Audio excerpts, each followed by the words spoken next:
Hello, peeps and creeps, and welcome to Fright Club. I'm Gab, he's Danny. Hello.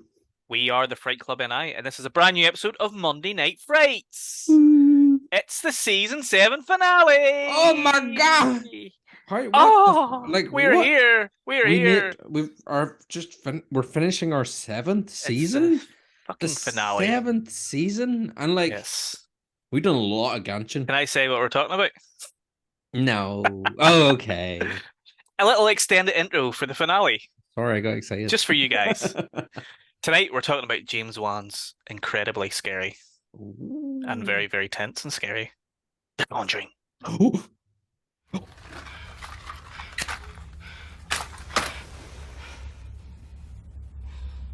Hey, wanna play hide and clap?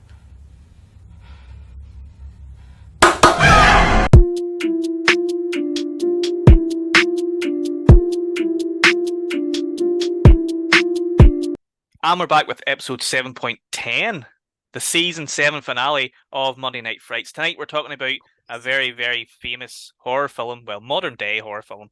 Yeah. 10 years old, actually, Danny, is this year. Kicked off a whole franchise. It's James Wan's The Conjuring. Mm-hmm.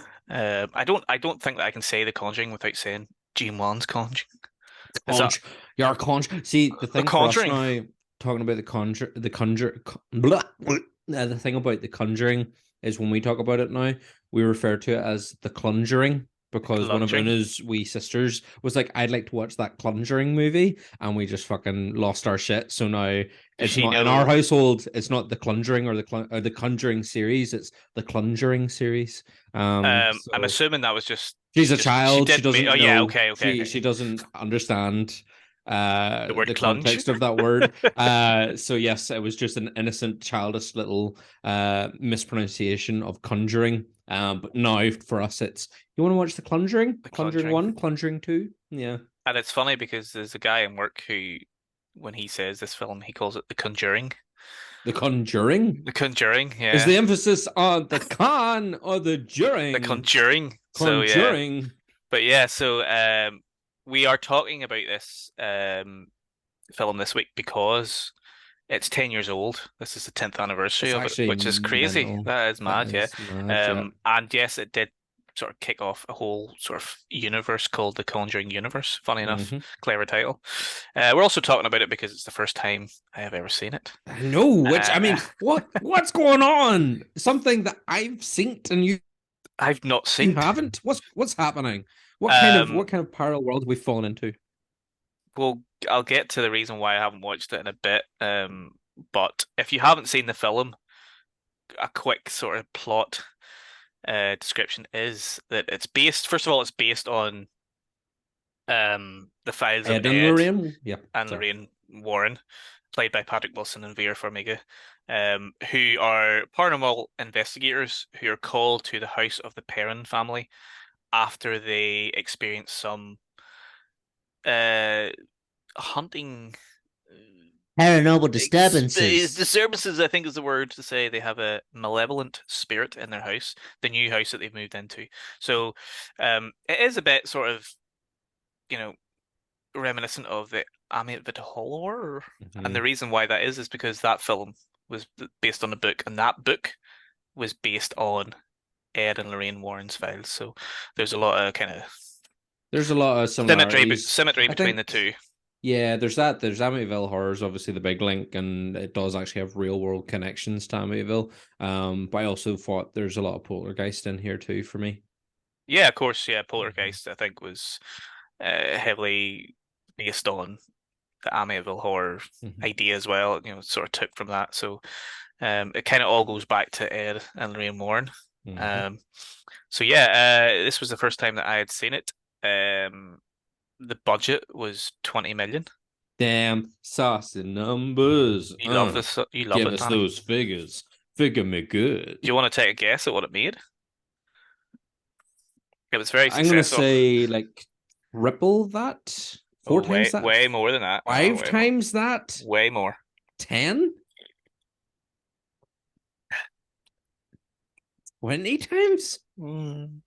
Let's not get ahead of ourselves. 15 times? 20 times more? 20 times more? I mean, to be fair, it was like, I remember when that came out, And then every kind of successive film after that, it's been, it's just constantly people are going to see them. It Um, made it made 12 times more, so 319 million approximately, which is fucking amazing. mhm. So yes, it was one of the films around this time, 10 years ago, that kind of it was a huge success, fairly small horror film that kind of completely blew up and Mhm. really kind of helped to push the genre.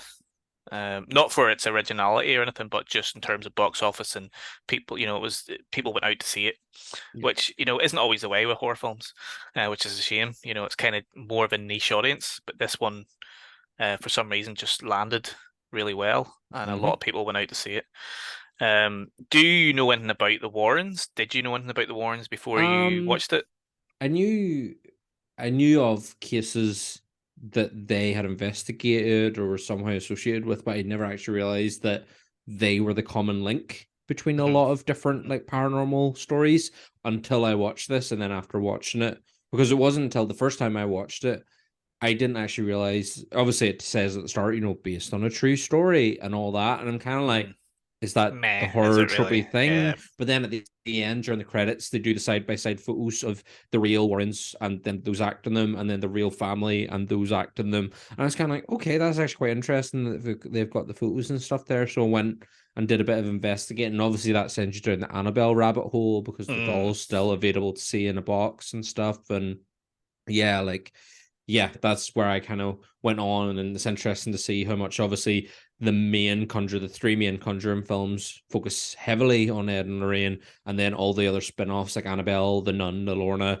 they very much are they're within the Conjuring universe, but they don't focus so much on Ed and Lorraine, apart from the Annabelle ones. I think the first Annabelle spin-off focuses on their home, but then it's Mm. like Annabelle creation after that, so it doesn't really focus on them anymore. But yeah, this was my first kind of like gateway into like Ed and Lorraine's world, which is interesting because I actually watched a video recently of some YouTubers who managed to get special permission because I think it used to be like you could go as a tourist attraction to Ed and Lorraine's paranormal museum and see all the stuff that you Hmm. see in the film.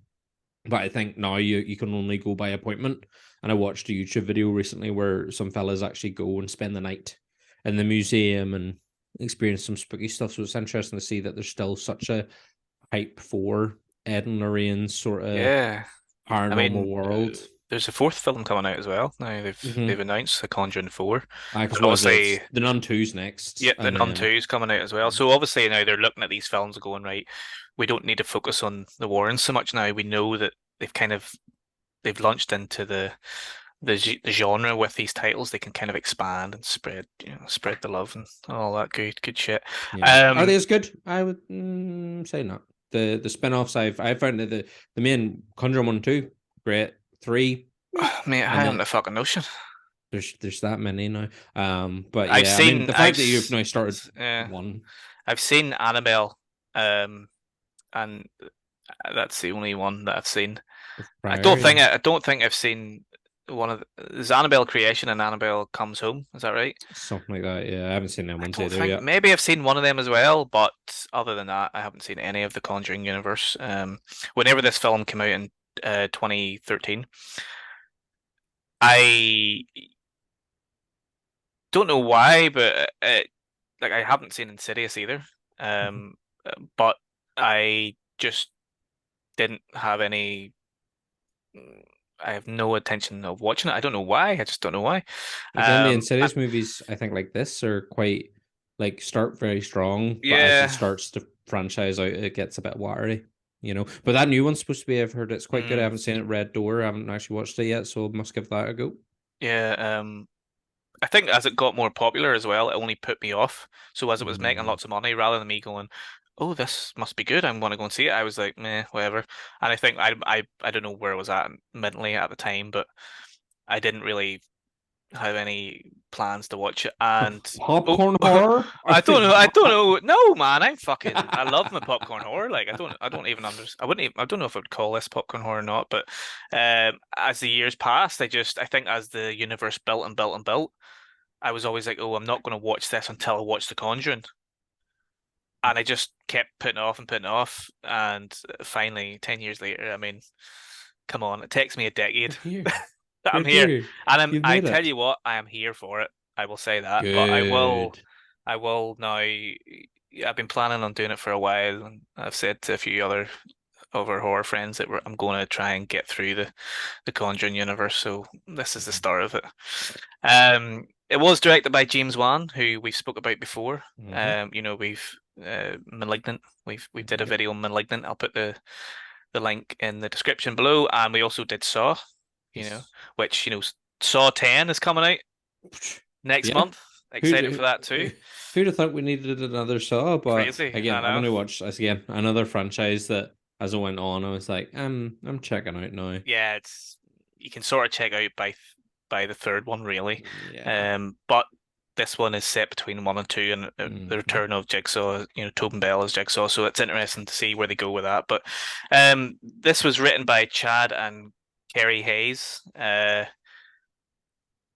but was originally written by a guy. Well, the original treatment was written by a guy called Tony DeRosa Grund, who had apparently tried to get the film made for about 14 years, and they'd spoken to different production companies and almost inked contracts with different companies, and it just never happened. So it took a long time for this film to actually get made. And James Wan was brought on as a director because of the success of Insidious, which kind of has some similarities with this film. I've never seen Insidious, but I know enough about it to know that it is about a haunting of some kind. Yeah. It's got Darth Um, Maul in it. oh, oh yeah, yeah. It's not Sorry, got yeah. Darth Maul. I'm so sorry. I was like, Ray It's Park, is just he there? No, but it's yeah, just a demon that happens to look like Darth Maul. But it yeah. does have your man that plays Ed in it though. So it does have a common connection with the Oh yeah, Conjuring. Patrick Wilson. Yeah, Mhm. not as Ed Warno, Not as as a Edward, no, no, different. no. Yeah, yeah, There's and of no Ed and course Lorraine in this, yeah. it's not connected to the The Conjuring universe Conjuring. at The all. Conjuring, not The at all. Conjuring. So whenever James Wan was hired to take the project on, obviously there was a treatment, and he brought in the writers to write the script. The original title of it was originally The Conjuring. The treatment was called Hmm. The Conjuring, and then they changed it to The Warren Files whenever James Wan was brought in, and then eventually at some point they changed it back to The Conjuring, which I'm kind of glad about because The Warren Files makes it sound it's a like a bit too TV specific. show. Yeah. Yeah. And again, well, that's the thing, because they kind of like the Conjuring movies seem to be sort of the root of the branch that becomes, especially so this film kind of like establishes Annabelle so that the Annabelle offshoot could happen. And then the second film establishes the nun for the nun offshoot to happen. The only one that doesn't really kind of have an offshoot that I'm aware of is Lorna. It seemed to just be like, Lorna's in this world too. I'm not I sure think, where it yeah, originated from. I think La Lorna is just one of their cases. And I think Mhm. at that point, whenever that film came out, they assumed, okay, so we've had a bit of success with a few of these spin-offs. We don't necessarily need to explain. We know that this is one of their case files, and we can just run with it. Although I don't think that film was as successful as some of the other No. spin-offs. I know Yeah. Annabelle was quite well received. Yes, the Annabelle one was well received. The Nun again, I think, was well received, but I think it's because people are just spooked out by the Nun. But I actually thought the film itself was a bit, yeah, again, watery, Mm. pure watery, boys. What did I buy? Mm-hmm. Diluted? Would you say it was diluted? But I'm excited. To be fair, the hype around the second one now, with it being the most violent and gory of the Conjuring movies, I'm kind of like, okay, I might We'll check that see. out. I We'll might see. see. Mm-hmm. So yeah, the Rossa Grund, trying to get this made for a while. He did connect with a producer called Peter Safran, who is currently the CEO of DC Studios with James Gunn. There you go. Mm-hmm. They brought on the writers to write the script, and eventually they got into like a bidding war, and there was a few different, as I said, a few different studios that tried to buy the script. Eventually failed to New Line, who didn't win the bidding war. I can't remember the studio who won it, but they dropped out because of contract issues, and they couldn't finalize the deal. So New Line were next in line, who obviously are owned by Warner Brothers, or their parent company. So they were able to get the money. Fucking Warner Brothers are loaded, like, you know what I mean? So Oh yeah. they were able to get the money from Warner Brothers, and as I said at the start of this video, 20 million was put into this film. Mm-hmm. Which is a lot of money, but in the grand scheme of a lot of big films, it's not that, that much. But I will say I really, really love this film. So Good. I'm Good. happy that I'm happy now Oh, that I've kind of embraced it. we need to do two. I want We will do. We to will know do. which one you prefer now. Like we will do two. But I'm excited because again, rewatching this one again, I loved it. I loved it from Excuse the me. get-go. I thought it was really good. And I also really love two. And I think two kind of really takes what one put down and runs with it. Mhm. Unfortunately, it kind of stumbles a wee bit on three for me.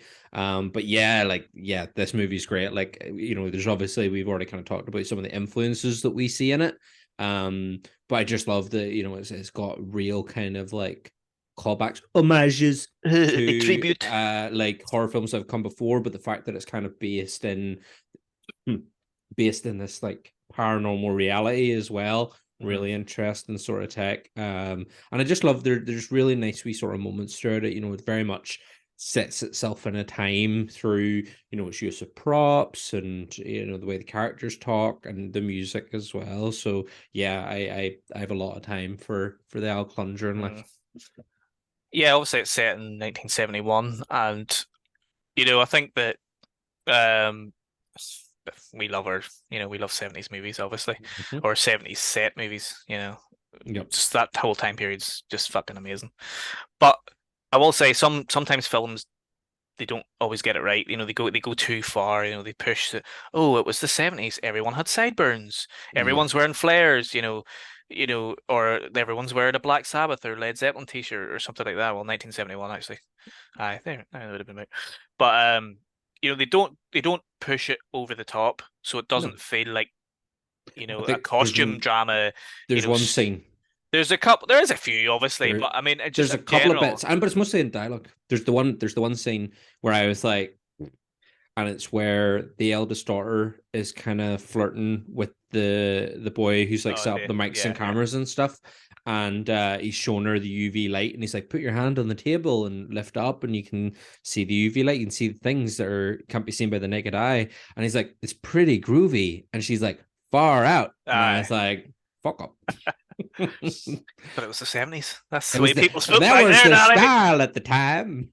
It was pure lethal. That's what we would say now. Oh, it's lethal. Apparently, false what is. Class, mate.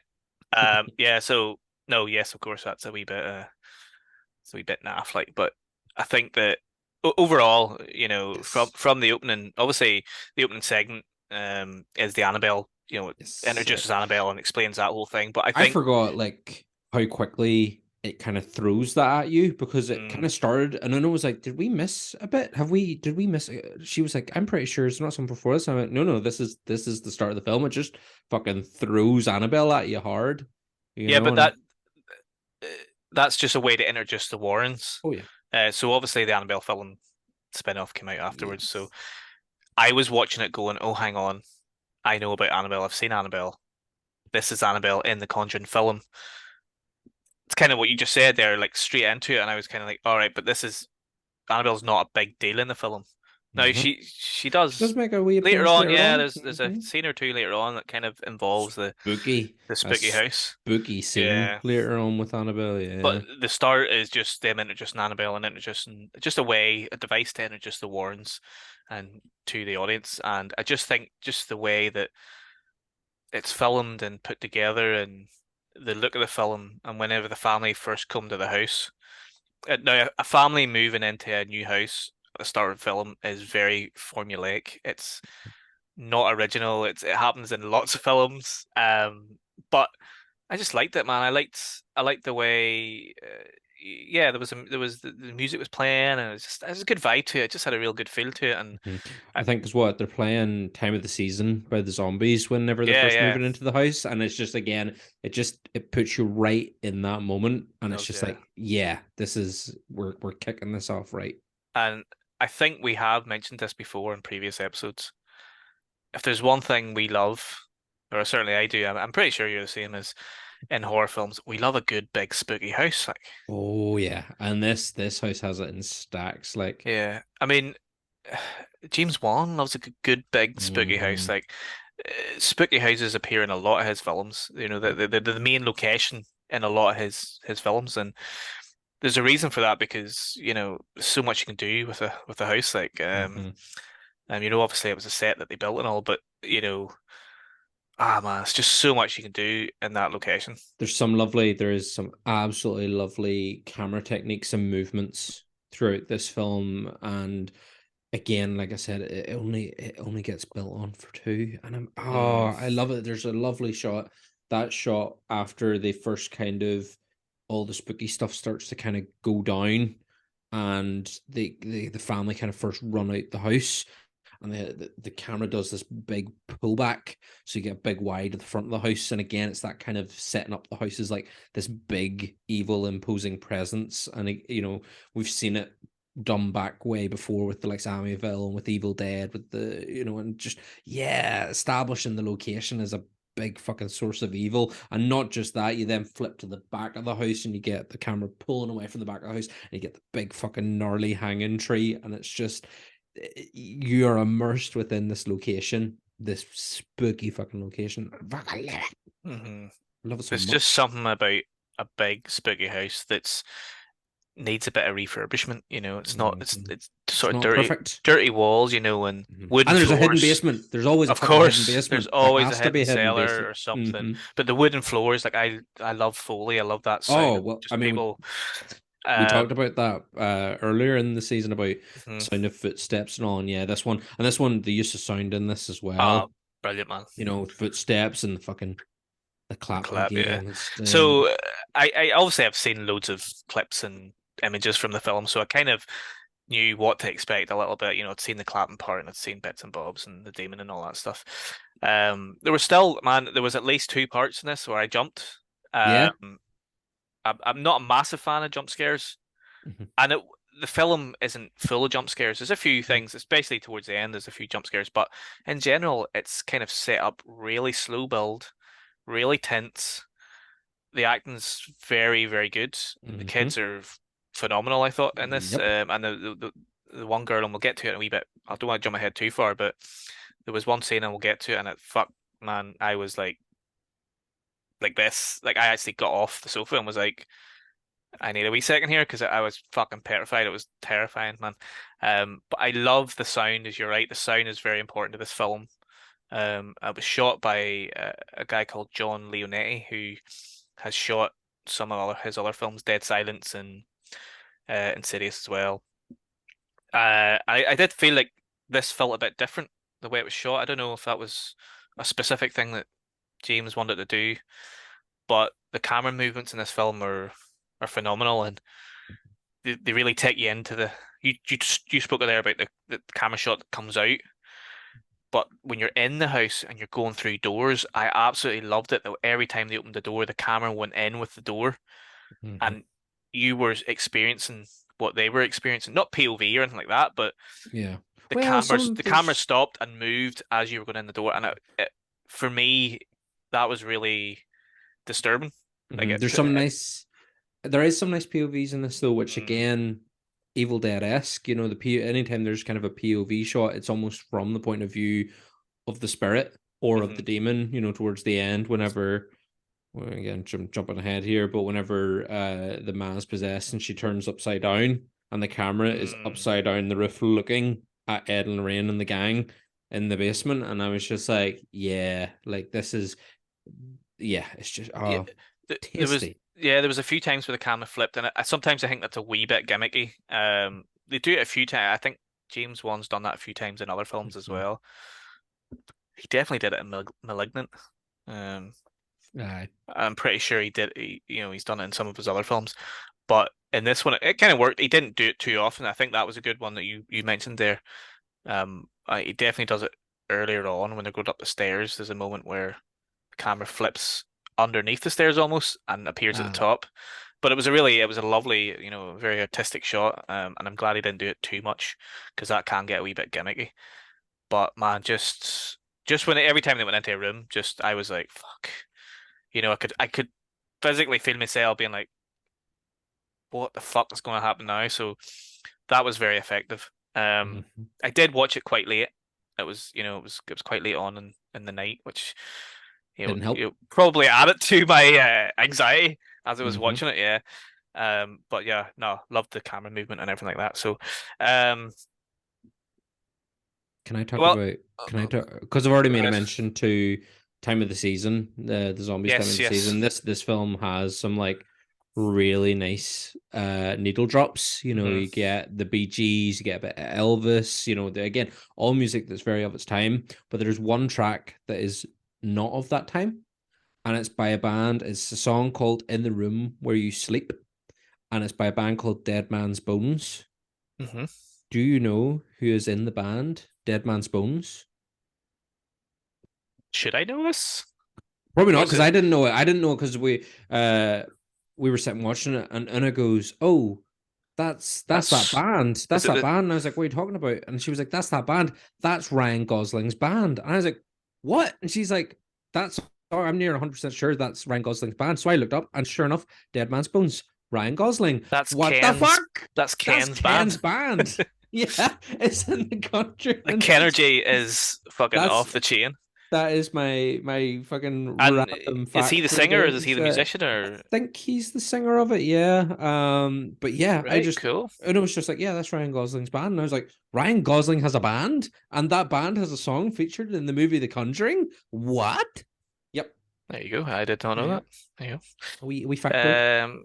go. Love the wee facts. Love it. Mhm. So well, we may as well. I may as well talk about the fucking scene. That I was talking about there because it's Mhm. not that far ahead. But basically, it's the bedroom scene.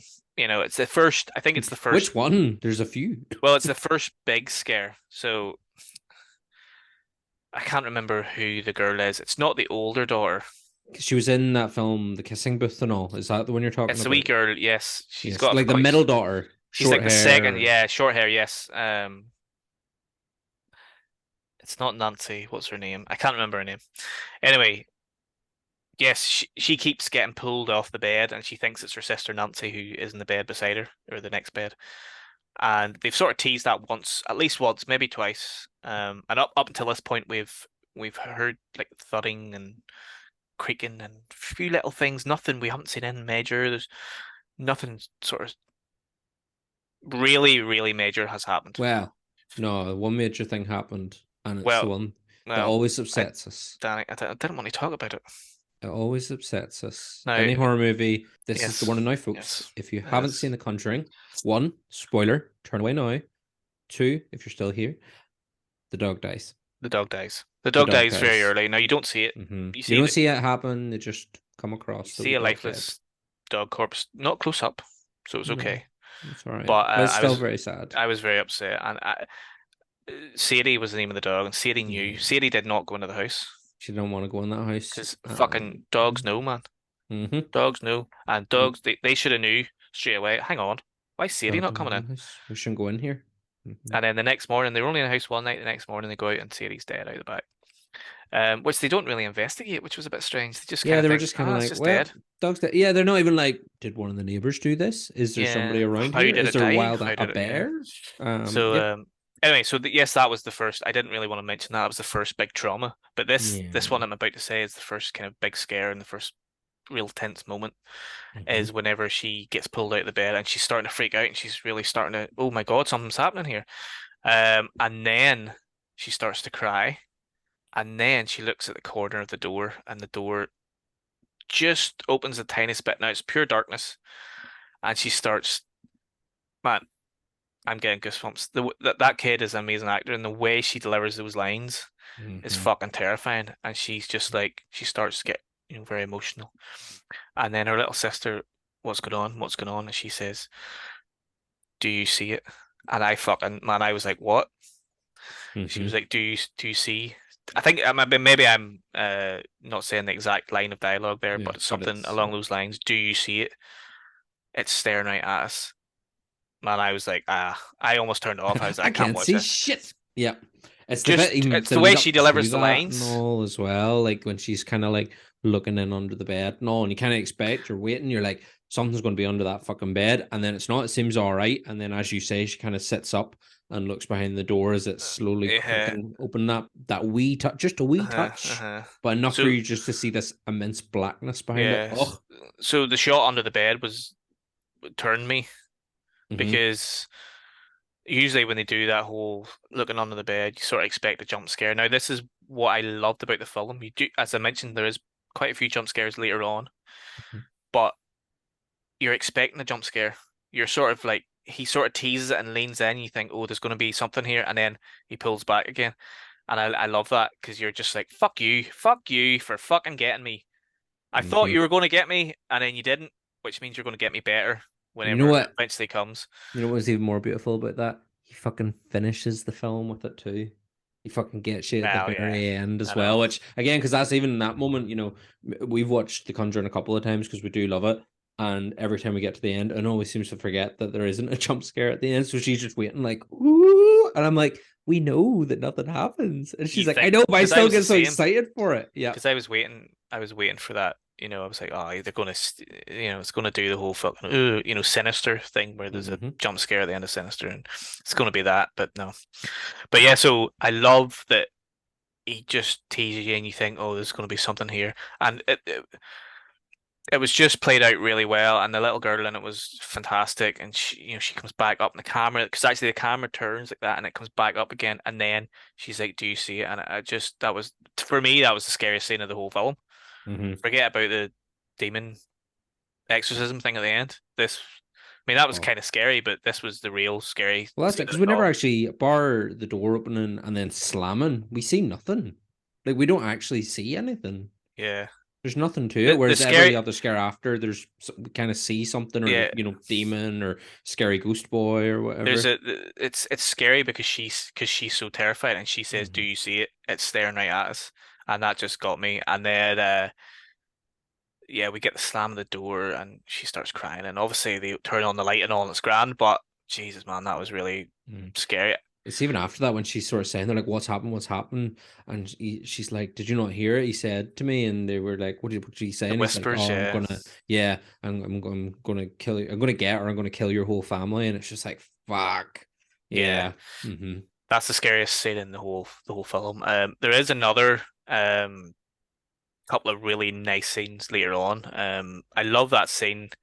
I actually love the scene where the little girl is sleepwalking and she's banging against the because obviously the closet's Yeah. haunted, hmm which you find out later on.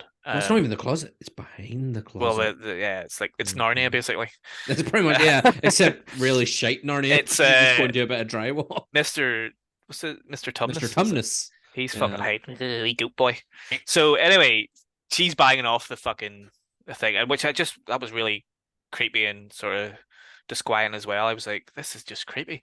And they've looked inside the closet a few times for various reasons, and nothing's happened. But then there is another scene where, and I'm trying to think what the setup was, but it's the first time that you see Bathsheba, who is Oh, like and just fucking crouched on top of it, like, pure like and fucking staring gargoyling at on top of the her. closet, and that came out of nowhere as well. So that was kind of the hmm first big jump scare, I think. Yeah, the Uh, first big proper one. I think is it the older sister is gonna she chasing one of the younger ones and goes to like open the wardrobe and looks up and she's there like yeah. Do you know what it reminded me of? And I think this is why it was so scary to me because it reminded me of Bob from Twin Peaks. hmm Um, okay, I, I don't know why it just really gave me that vibes, and that's you're like Bob from unsettling. Twin Peaks is for me is one of the most terrifying things ever. So I think that's why I was so scared. See, from that Is point on, man, I was like, this is good, man, this is good shit. yeah, And I was you're kind of hunched like, up. don't be giving too many jump scares. Keep the vibe, keep the atmosphere, keep the real slow build up. Yep. And it did continue to do that. And from that moment on, it started to, loosen a little bit once they got the Warrens in, because that's the moment that the parent family invite the Warrens to come to investigate the house. And then that's the Warrens obviously straight away know there's something up as soon as they walk into the house. They can, well, she sees the ghost basically. She explains it later on. Yeah. It's you know what I I think one of my favorite moments is kind of early on when it's still trying to kind of lead us into the spookies, and all the other the other daughters have gone off to school, but it's wee April is at home with her mommy, and she first kind of says about, oh, my wee friend Rory, or whatever he's called, I can talk to him, he lives here in the Rory, house. Rory, Rory Oak. uh wee Rory, she's like, I can see him through this, and he has the wee like music jack in the box with the wee spinny mirror in it, and the ma tries, to see him, and Mm, she's kind of, again, you're building up, waiting for something, so and good. then April jumps up behind her and goes, I got you, mummy. Did you see him? And she's like, no, I didn't see him. And then she's like, okay, well, that's all right. Do you want to play hide and clap? So the mommy's like, oh, all right then. And she goes, just spins around, and April goes and hides, and she asks for the first clap, and she kind of hears it down the hall, and she goes down. Then she asks for the second clap, and she heads into the room with the wardrobe in it.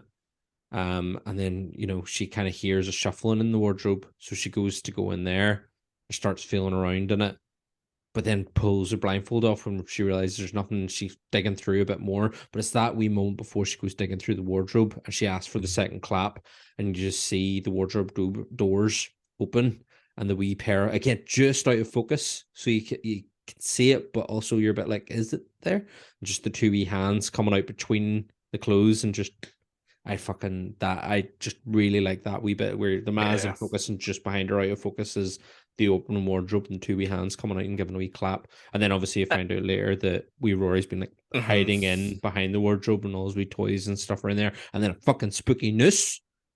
Mm-hmm. But Spooky noose. didn't she say, "Oh, I can hear you breathing," Mm-hmm. and then that's when she takes her thing, and then the wee girl's actually in the next room, and she's like, she's so confused because Yeah, you could took your obviously, blindfold off, mummy. Yeah. yeah, but well, the mother's confused because she could hear the kid breathing, but it wasn't her kid, it was Rory, Ghost the boy. wee Rory, who was hiding in the wall. So the main demon is Bathsheba, but they explain the story, and we'll not go into the story too in too much detail, but essentially she sort of like has put a curse on the land, I suppose, and she says, you can't be anybody that comes onto the land will be hunted and cursed, and there's various suicides and killings and stuff that happens on that land. Rory's one of them. Mm. And then so Lorraine Warren is a clairvoyant, so she can see things. I like that they don't show you what she sees straight away. So when she goes into the house, there's a moment where she kind of looks, and you don't find this out until later on, but she explains it, and she has seen the spirit latching on, as she calls it, to the mother, and then trying to latch on to the kids, and she's obviously seen the dead body hanging on the big spooky tree Yeah. out the back of the house as well. There's an absolutely fantastic scene whenever they're saying about how there's a lot of activity in the basement, in the cellar, and she's like, oh, well, I suppose we should go down then. And then it kind of cuts, and as it cuts, it's a lovely shot, like a kind of almost close up of Lorraine's face, but behind her, it's all black. She's just surrounded by Yes, yes. blackness, and the camera pans around behind Hmm. her, but as it pans around, the light starts to come into the scene, you realize she's in the cellar, but there's just that, it's a real lovely moment where it's obviously, her deep in focus, taking in her environment and taking in the paranormal phenomena, and then in the reality of being in that basement now, the dark presence around her and stuff. And I was just like, oh, it's just a lovely, again, a lovely camera movement, a lovely Hmm. lighting technique. I was like, mwah.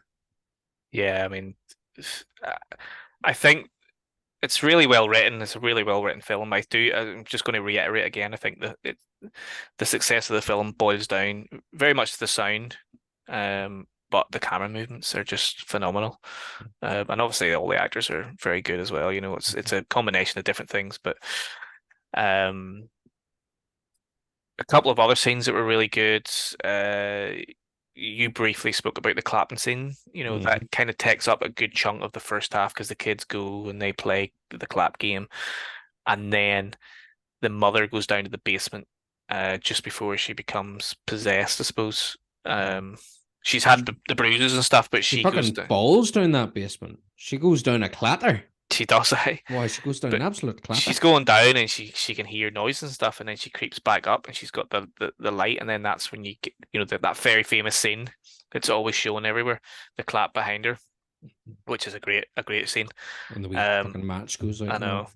And then we get um another famous scene, which I think's even creepier than that, is when Lorraine's out the front of her own house. Is it her own house? Is it the bit where she's It hanging is. up the washing? She's doing the Oh, washing. that's their house. That's It's at their house. the But yeah. yeah, so yeah, because I'm getting confused. But she's hanging up the washing, the big white sheets and all, blah blah blah, and it's getting windy, it's a storm brewing. Oh, better get sorted here, and it sort of blows, and it catches something and turns into the shape of like a figure, I suppose.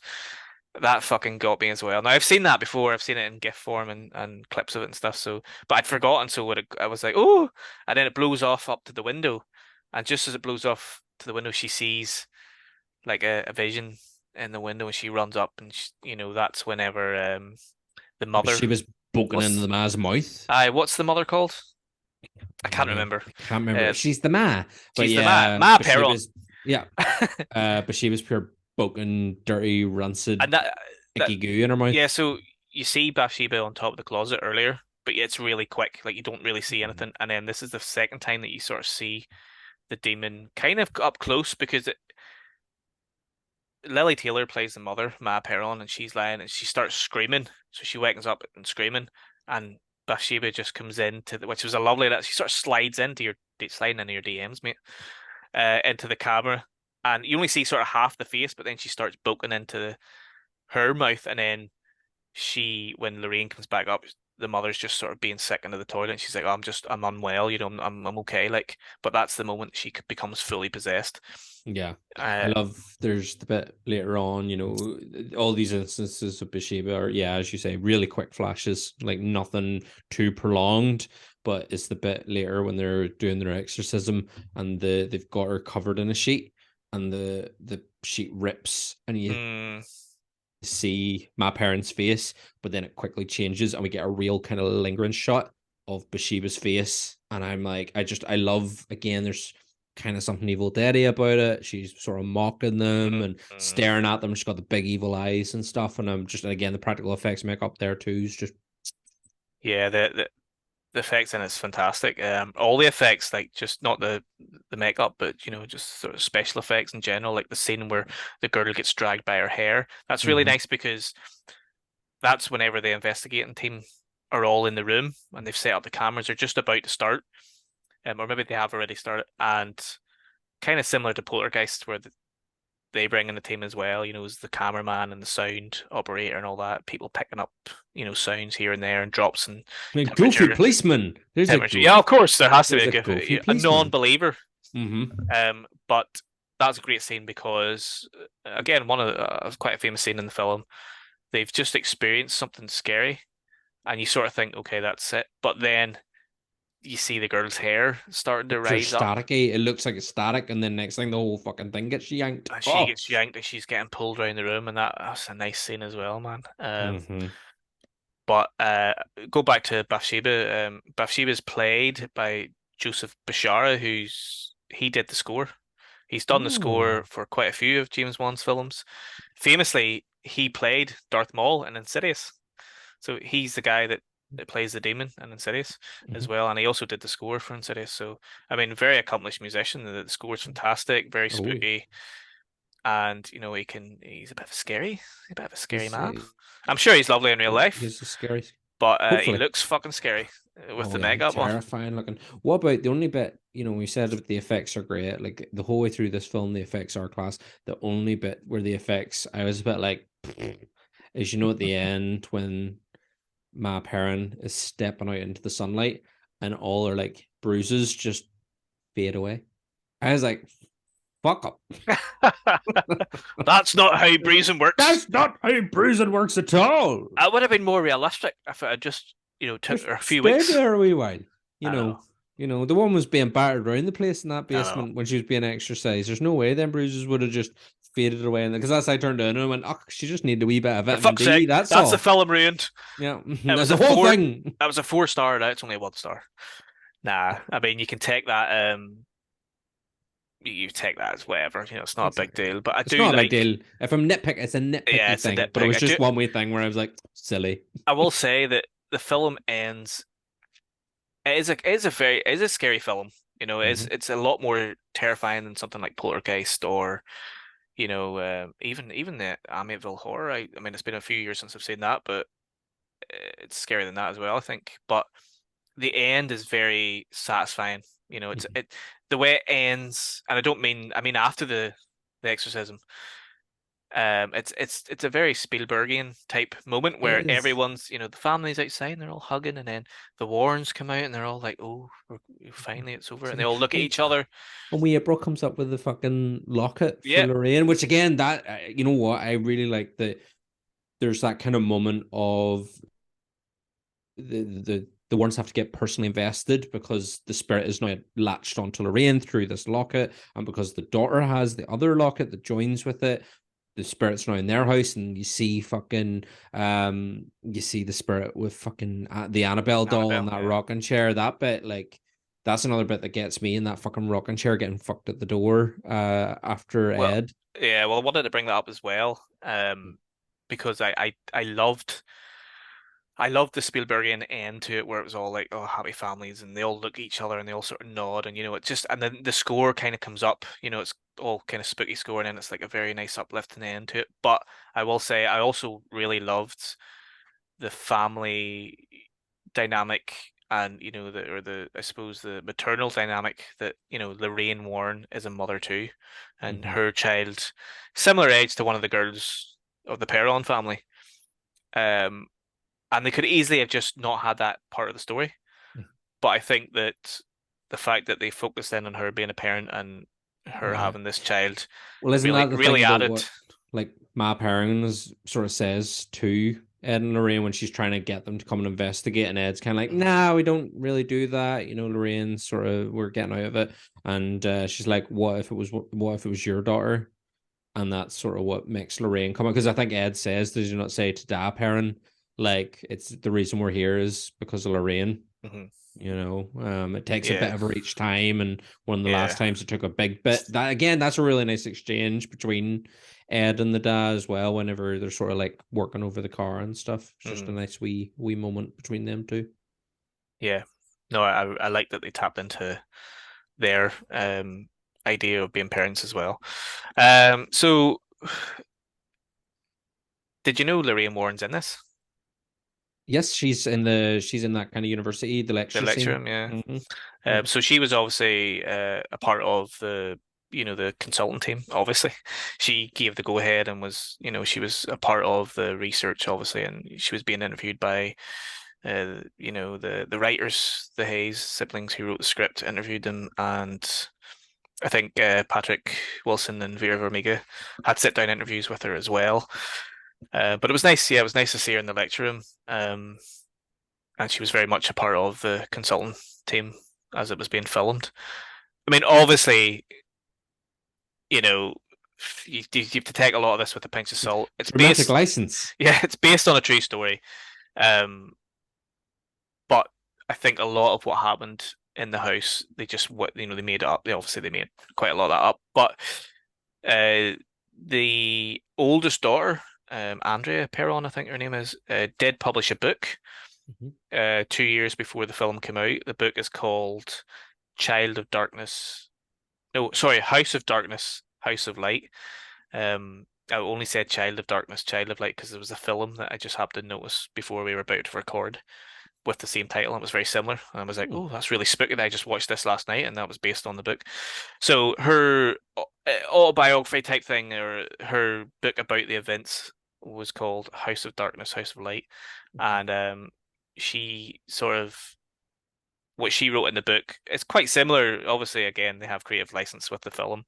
She did say that nobody told them.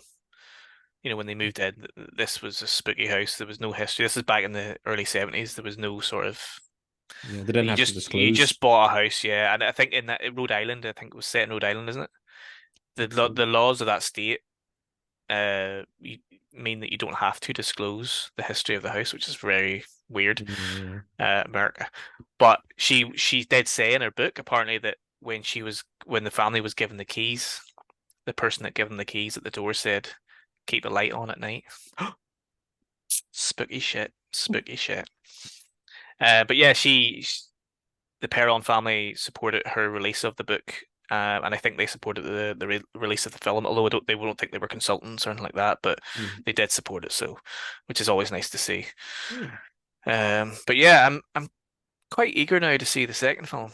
I Um, think, yeah, like I said, I think the second film, I'll be interested to hear which of the two you prefer, but there's yeah, definitely elements of the second film which I am more than keen to talk about. I don't know anything about the second film, so it'll be nice to sort of just watch it blank, blank page. But I will say, as much as I did really enjoy this film, I do feel like it did get a wee bit. I'm probably being really harsh here, but it did sort of delve into sort of generic exorcism movie at the end. I mean, can Um, that be helped these days with the amount of exorcism movies that have come yeah, before? I'm being harsh. I'm being very harsh there, but it needed a finale. It definitely needed that big finale, and it is a very big finale at the end. Whenever Lorraine falls down the side of the house, and she has that experience with and Bathsheba's there, and she sees Oh, the she sees the fucking the ma uh, holding wee Rory in her arms, yes, and and the guy had it just seen the made me do maid. it. Yeah, so you see different bodies and stuff. So no, I did enjoy the finale. It was maybe just a wee bit Yeah, generic, a wee bit samey, but but that's okay. very Talking about exorcisms, yeah. just talking about exorcisms. By the Mhm. way, should we do a wee plug? We may as well. Sure, it's the A little. finale of season 7. We'll not be able to plug it uh, Hey, the weeks following this because we won't be doing any more shows for a while. But yes, we have a screening of The Exorcist coming on Friday, the 22nd of September at the Braid Film Theatre at the Braid Arts Centre in Ballymena. It yeah, is only £5, so why not? five nip, Yeah, five nip to go and it's enjoy the yeah. 50th anniversary screening of The Exorcist. You say? It's going to be I'm on board. the extended director's cut. Sadly, William Friedkin, the director of the film, the legendary filmmaker, passed away recently. So Mhm. we're going to try and sort of celebrate him as well, and pay a tribute to him as well. Just an amazing filmmaker and just a very, very honest and um one of a kind filmmaker. So we want to pay tribute to him as well. And if you want to come out and enjoy that with us, please do. 100%. There you can. I'll probably will put a link. I probably won't because I do forget to put the links in sometimes. But you can just visit our It's Facebook on our page. socials. It's Yeah. on our socials. It's on Braid Film Theatre as well. So it'd be great to see you all. But yeah, I think that's all the time we have for the Conjuring or the The Conjuring. Conjuring. The Conjuring. I wonder is there actually a porn version called the Con? There's I gotta would be be surprised. I would not be surprised. the Pornjuring. The Conjuring. The Pornjuring. Conjuring. Doesn't. Nah, I like the Conjuring better. The no, I'm not going to say it. It's The too vulgar. that is very vulgar, Danny. Yeah, yeah. I'm sorry. I'm sorry. The con The Conjuring. the Conjuring? Yeah, that's what I was thinking. That's what I was Oh, going. I okay, was like, it's too vulgar. Yeah, but no. that's But disgusting. the Conjuring The could work. Conjuring. Yeah. No, This show's I like the Conjuring. I like the it. Conjuring. Yeah. So as always, please visit our website. It's www.thefrightclubni.com, and follow us on Twitter and Instagram at the Fright Club NI, and go and like the Facebook page if you can as well. Please leave your comments about the film. It's taken me 10 years to fucking watch this film. It's considered a modern horror classic. Would you say James Wan is the godfather of modern horror? That's Um. a statement. Now I want to hear Oh. It'll be interesting to hear what other people have to say, your but thoughts on it. I think I find James Wan hit or miss. I find him Uh, hit or miss. I would be sort of similar. I do enjoy most of his films now, Yeah. like *Malignant*, Saw, The Conjuring. Haven't seen *Insidious* yet, but *Dead Silence* is great as well. I agree. He can be a bit hit and miss with me. A lot of people do call him the godfather of modern horror because he launched quite a few franchises. Mhm. He's been very successful on smaller budgets. So Yep. yeah, so please leave your comments below. Do you think he's the godfather of modern horror? What are your thoughts on The Conjuring, and what are your sort of favorite films in the Conjuring universe? I want to know it. No Yeah. spoilers about the other films because I haven't seen anything. So, but yeah, I will go on it. Danny, Don't forget to like, comment, and subscribe, and hit that bell icon so that you stay updated on all our latest content. Please do. We will not be back for a little while as this is the season 7 finale. We're going to take a break. We've got a few other things to do, screenings and film festivals and stuff that we're covering. So we will be back. Hopefully it's not too long. We'll be back with season 8 of Monday Night Frights. But in the meantime, stay safe. Take care. All the best. Bye. Bye. Bushiba.